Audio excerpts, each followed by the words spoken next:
ஹாய்ங்க, அனைவருக்கும் வணக்கம். இன்றைக்கி என்ன பார்க்கலான்னா டிசைன்ஸ் ஸ்டார்ட் பண்ணியிருக்கேன். நான் இப்போ தான் கஸ்டமர்ஸ் ஒருத்தர் வர ஆரம்பிச்சிருக்காங்க. அண்ட் லாஸ்ட் டைம் நான் கட்டு போகிறது அப்படின்றத நம்ம பார்த்தோம்.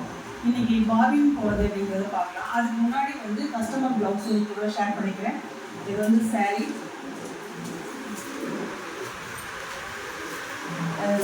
மஸ்டர்ட் கலர் சாரீ, அது க்ரீன் கலர் டார்க் பாட்டில் க்ரீனில் ப்ளவுஸ் கொடுத்துருக்காங்க. அதுக்கு அவங்க டிசைன் செலக்ட் பண்ணது செட் கேல 33 இந்த டிசைன் செலக்ட் பண்ணியிருக்காங்க. ஸோ அதான் இப்போ போட்டுருக்கேன். அவங்க 2 கலர் போதும் அப்படின்னு சொல்லியிருந்தாங்க. சாரியில் வர்றது ப்ளவுஸ் க்ரீனு, இந்த மஸ்டர்ட் கலர்லேயும் கோல்டன் கலர், இது 2 மட்டும் ஆட் பண்ணுங்கள், 2 கலர் போதும் அப்படின்னு சொன்னாங்க. ஆனால் இதில் 6 கலர் இருக்குது. 6 கலர்லேயும் நான் ஃப்ளவர் கோல்டன் கலர்லேயும், லீஃப் அந்த மஸ்டர்ட் கலர்லேயும் ஆட் பண்ணியிருக்கேன். இப்போதைக்கு தான் ஹேண்ட் போட ஸ்டார்ட் பண்ணியிருக்கேன். கிட்டத்தட்ட உங்களுக்கு 1 மணி நேரம் 20 மினிட்ஸ் காட்டுது. ஒரு ஹேண்ட் மட்டுமே ஆல்மோஸ்ட் முடிய போகுது. இன்னும் 37 மினிட்ஸ் இருக்குது ஒரு ஹேண்ட் முடியறதுக்கு. மார்னிங் ஸ்டார்ட் பண்ணேன். கொஞ்சம் த்ரெட்டு கட்டாயி ஜரி கட் ஆகிட்டே தான் இருக்குது. 9:30க்கு ஸ்டார்ட் பண்ணேன். இன்னும் கம்ப்ளீட் ஆகலை. ஜரி சரியில்லைன்னு நினைக்கிறேன். அதனால அது கொஞ்சம் கட்டாயி வரதுனால கொஞ்சம் டைம் எடுத்துருச்சு. அதனோட மிஷினோட டைம் பார்த்திங்கன்னா 1 மணி நேரம் 20 நிமிஷம் காட்டுச்சு. ஆல்மோஸ்ட் இது முடிஞ்சிருக்கணும். கட்டானதுனால கொஞ்சம் டைம் எடுத்துருச்சு. இதுதான் இன்றைக்கி ஸ்டார்ட் பண்ணியிருக்கிற டிசைன். இது கஸ்டமர் ப்ளவுஸ் தான். இது போட்டு முடித்தோடனே உங்களுக்கு ஃபுல் வீடியோ ஃபுல் ஃபோட்டோஸை நான் உங்களுக்கு சென்ட் பண்ணுறேன், பாருங்கள் வீடியோவில். அதுக்கப்புறம் நம்ம பாபின் வைண்டிங்கில் வச்சு பாபின் எப்படி சுற்றலாங்கிறது பார்ப்போம். இந்த மிஷின் தான் பாபின் வைண்டிங்கு. பாபின் எப்படி வைண்ட் பண்ணுறதுன்னு பார்ப்போம். ஆல்ரெடி நான் ஒரு 5 போட்டு வச்சுருக்கேன். ஒரு 4 இருக்குது. ஒரு இது உங்களுக்கு காட்டுறேன் எப்படி போகிறதுங்கிறது.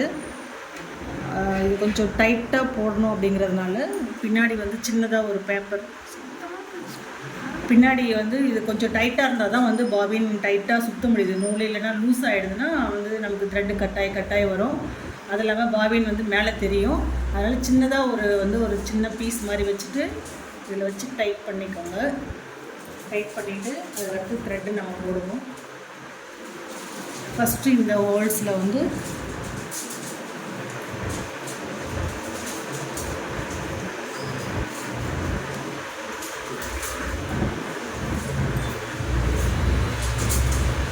எடுத்துட்டு இங்கே கீழே ஒரு இது மாதிரி இருக்கும், ஸ்ப்ரிங்கு மாதிரி. அது உள்ள ஒரு சுற்றிக்கோங்க. ஒரு சுற்று இல்லை, அதில் உள்ளே விட்டு எடுத்தால் போதும். த்ரெட்டு இந்த மாதிரி திரிச்சிக்கோங்க. திரிச்சிக்கிட்டு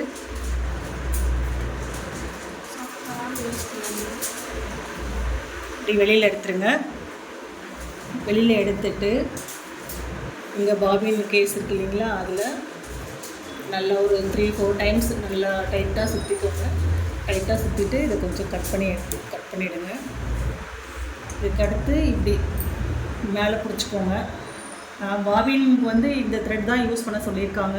நான் ஒவ்வொரு முறையும் நம்ம தையல் மிஷினுக்கு யூஸ் பண்ணுவோம் இல்லைங்களா, அந்த த்ரெட் தான் யூஸ் பண்ணிகிட்டு இருந்தேன். இந்த மிஷினுக்கு இந்த மாதிரி வாங்கி யூஸ் பண்ணுங்கள் அப்படின்னு சொன்னாங்க. அதனால் இது தான் வாங்கியிருக்கேன் நான். இதுவும் கொஞ்சம் ஈஸியாக தான் இருக்குது. இந்த ஒரு கோன் மட்டுமே உங்களுக்கு பார்த்திங்கன்னா 50 ருபீஸ் அப்படி வருது. நிறையவே யூஸ் பண்ணிக்கலாம்னு நினைக்கிறேன். இது பாருங்கள் எப்படி இருக்குது. இது இதில் போட்டாச்சு. இப்போ நம்ம இங்கே இந்த ரெட் பட்டன் இருக்கு இல்லைங்களா, இது ஆனில் வச்சுட்டு இந்த ரெட்டை கொடுத்தோம்னா அது பாட்டுக்கு வைண்ட் ஆகிடும். அது போய் முடித்த உடனே அதுவே ஸ்டாப் ஆகிடும். ஸ்டாப் பண்ணோடனே நம்ம இந்த ரெட் பட்டனை ஆஃப் பண்ணால் போதும். முடிச்சுட்டு இது எடுத்துக்கலாம். அவ்வளோதான்.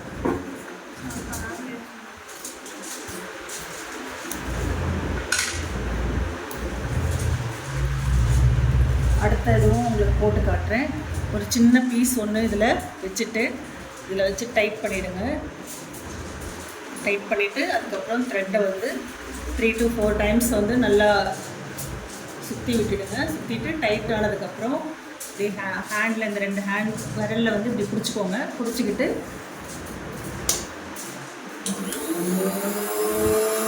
இப்படி ஆன் பண்ணிங்கன்னா அது ஆட்டோமேட்டிக்காக ஃபுல்லாக சுற்றிட்டு அதுவே ஸ்டாப் ஆகிடும். பார்த்தீங்களா, அதுவே ஃபுல்லாக முடிஞ்சிருச்சு. முடிஞ்ச உடனே ஆஃப் ஆகிடுச்சு. ஆஃப் பண்ணிவிட்டு அதுக்கப்புறம் எடுத்து எடுக்கும்போது கொஞ்சம் டைட்டாக தான் இருக்கும். டைட்டாக இருந்தால் தான் வந்து பாபின் கரெக்டாக சுற்றிட்டுருக்குன்னு அர்த்தம். லூஸாக இருந்ததுன்னா பாபின் வந்து சுற்றாது. அப்படியே சுற்றினாலும் வந்து ரொம்ப லூஸாக இருக்கும் த்ரெட். இது உள்ளே பார்த்தீங்கன்னா த்ரெட்டு வந்து லூஸாக இருக்கும். அந்த மாதிரி இருக்கும்போது வந்து நிறைய த்ரெட்டு கட் ஆகிட்டே இருக்கும், அந்த ப்ராப்ளம் இருந்துகிட்டே இருக்கும். அதனால் போடும்போது கரெக்டாக நம்ம சுற்றும் போதே கரெக்டாக த்ரெட்டு டைட்டாக இருக்குதான்னு ஒரு முறை செக் பண்ணிக்கோங்க. லூஸாக இருந்ததுன்னா திரும்ப எடுத்துருங்க, வேஸ்ட் ஆனாலும் பரவாயில்ல. எடுத்துகிட்டு அடுத்தது போட்டுக்கோங்க.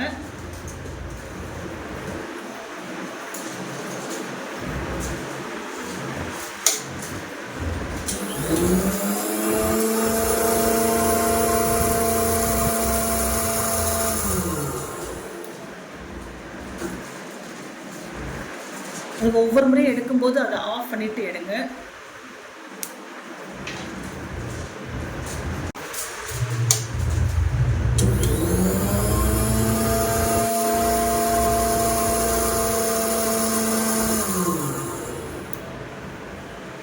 நான் இப்போதைக்கு 4 போட்டு முடிச்சிருக்கேன். பாருங்கள், உங்களுக்கும் நீங்களும் ட்ரை பண்ணுங்கள். தெரிஞ்சிருக்கோம், ஆல்மோஸ்ட் எல்லாருமே வந்து தெரிஞ்சிருக்கோம். மிஷின் வாங்கி இதெல்லாம் வந்து சொல்லி கொடுத்துருப்பாங்க. இல்லை ஒரு சிலருக்கு நான் வந்து ரெடிமேட் பாபின் யூஸ் பண்ணுறேன், எனக்கு இது தெரியாது அப்படின்றவங்களுக்கு இது கண்டிப்பாக பயன்படும் நினைக்கிறேன். இன்றைக்கி வந்து நம்ம பாபின் எப்படி போடலாம்னு பார்த்தோம் இல்லைங்களா? அதே மாதிரி உங்களுக்கும் தெரிஞ்சிருக்கும். ஆல்மோஸ்ட் எல்லாருக்குமே மிஷின் வரும்போதே அவங்களே சொல்லி கொடுத்துருப்பாங்க. ஒரு சிலருக்கு வந்து ரெடிமேட் பாபின் யூஸ் பண்ணுறவங்களாம் இருந்திருப்பீங்க. நான் இன்னும் ரெடிமேட் பாபின் யூஸ் பண்ணல. இப்போதைக்கு வந்து இதுதான் யூஸ் பண்ணிட்டுருக்கேன். இது கொஞ்சம் கஷ்டமாக இருந்தாலும் த்ரெட்டு கட் ஆகாமல் போகுது. ரெடிமேட் பாபின் யூஸ் பண்ணல. யூஸ் பண்ணும்போது நான் உங்களோட ஷேர் பண்ணிக்கிறேன். இன்றைக்கி இந்த வீடியோ தான். இந்த வீடியோ உங்களுக்கு பிடிச்சதுன்னா சப்ஸ்கிரைப் பண்ணி வச்சுட்டு பாருங்கள். லைக் பண்ணுங்கள், ஷேர் பண்ணுங்கள், மறக்காமல் கமெண்ட்ஸ் பண்ணுங்கள். பாய்.